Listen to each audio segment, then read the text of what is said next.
आप सभी को नमस्कार। आज का विषय है जटिल लोगों से कैसे निपटें। तो चलिए शुरू करते हैं। जटिल लोगों से निपटना एक चुनौती है जिसे हर कोई किसी न किसी समय जीवन में महसूस करता है।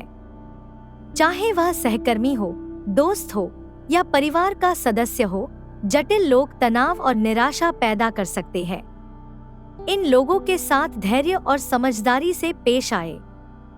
सही रणनीतियों का उपयोग करके आप संघर्षों को संभाल सकते हैं और तनाव को कम कर सकते हैं। यह याद रखना महत्वपूर्ण है कि आप दूसरों को बदल नहीं सकते, लेकिन आप अपनी प्रतिक्रिया को नियंत्रित कर सकते हैं। यहाँ जटिल लोगों से निपटने के बारे में कुछ पॉइंट्स बताए गए हैं। पॉइंट 1, शांत रहें।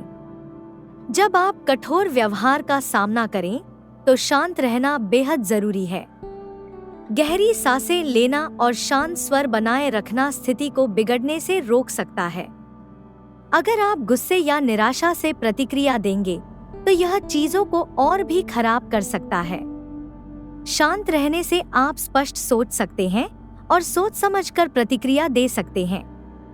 इस तरह से आप सामने वाले को यह दिखाते हैं कि आप आसानी से उत्तेजित नहीं होते।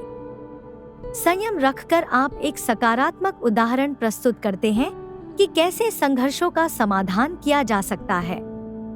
पॉइंट 2, सक्रिय रूप से सुनें। जटिल लोगों से निपटने के लिए सक्रिय रूप से सुनना एक महत्वपूर्ण कौशल है।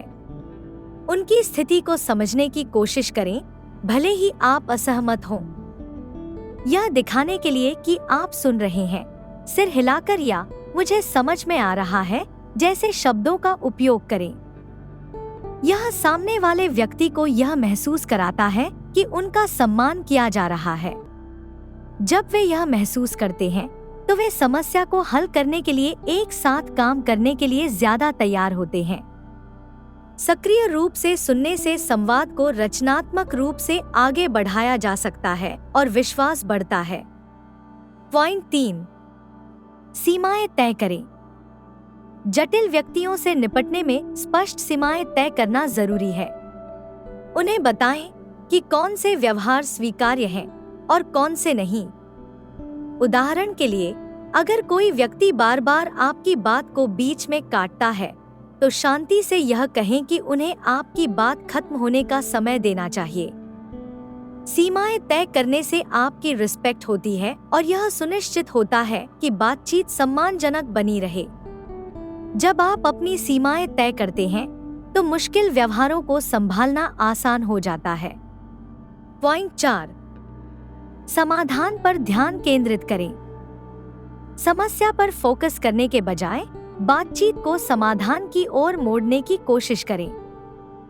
जटिल व्यक्ति से पूछें कि हम दोनों मिलकर इस समस्या को कैसे हल कर सकते हैं। यह तरीका संघर्ष की बजाय सहयोग को बढ़ावा देता है, जिससे समझौता करना आसान हो जाता है। समाधान पर ध्यान केंद्रित करने से दोनों पक्ष सकारात्मक तरीके से आगे बढ़ते हैं और नेगेटिविटी में नहीं फंसते। साथ मिलकर काम करने से समय के साथ संबंध बेहतर होते हैं। पॉइंट 5, जाने कब पीछे हटना है।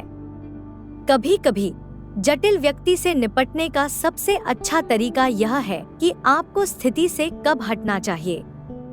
अगर बातचीत में बहुत आर्ग्यूमेंट्स हो रहे हैं तो एक ब्रेक लेना और बाद में उस पर चर्चा करना ठीक है। नकारात्मकता से दूर हटने से आप अपना संयम वापस पा सकते हैं और स्थिति को स्पष्ट रूप से सोच सकते हैं। पीछे हटना मतलब हार मानना नहीं होता, यह आपके मानसिक स्वास्थ्य को प्राथमिकता देना होता है। जब आप जानते हैं कि कब पीछे हटना है तो इससे और अधिक संघर्ष से बचा जा सकता है और आपकी मानसिक शांति बनाए रखी जा सकती है। इस वीडियो को देखने के लिए धन्यवाद। लेटेस्ट अपडेट के लिए सब्सक्राइब करें।